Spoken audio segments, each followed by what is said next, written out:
Now, these arcs were depicted all over the ancient world. And in fact, this is in Japan, right, where they show the exact same arcs being depicted. They're also depicted on boats.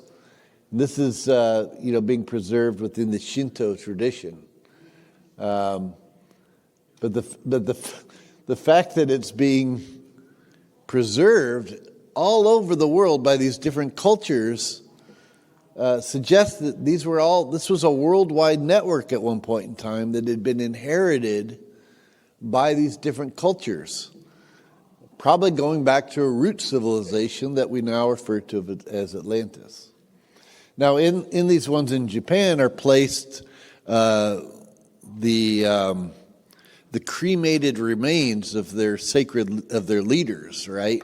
Technically, by dry matter weight, the human brain is 10% monoatomic platinum metals.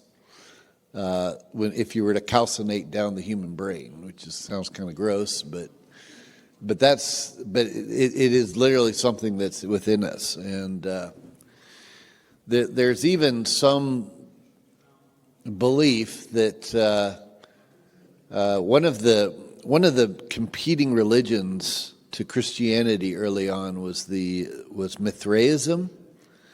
And in the Mithraic traditions, they used to calcinate down their leaders after they died, and then they fed them to their disciples. So they were accused of cannibalism, right, because of this.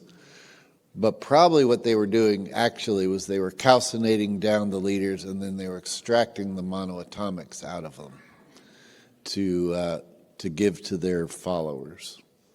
Now here, this is at the Temple of Seti I at Abydos, just on the other side of the Osirian.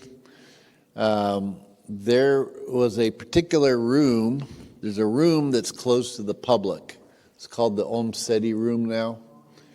But inside that room, if you ever get a chance to go in there, when we lead tours, we go in there so people can see this. There is depicted on the wall one of these arcs, right? And then there's Templar graffiti from the 1100s surrounding it, because this is where we found one of the arcs that we currently continue to have in our possession. But other things that are there, here's the pharaoh, and he's holding this cone-shaped cake. And here's the boat that the ark goes on, or the boat where the ark came from Egypt. And these are always depicted together. Anytime you see the cone-shaped bread, you also see an ark. This is because this cone-shaped bread is the secret manna. That's the monoatomics that was put inside the ark. And in fact, the Bible, the Torah, Old Testament, talks about how a pot of manna was put inside the Ark of the Covenant. And it's for this reason, because this cake, or this manna, is the monoatomics. The reason why it was called manna is because once gold or any other platinum metal is converted into a monoatomic state, again, it doesn't appear as the metal anymore. It appears as a white powder.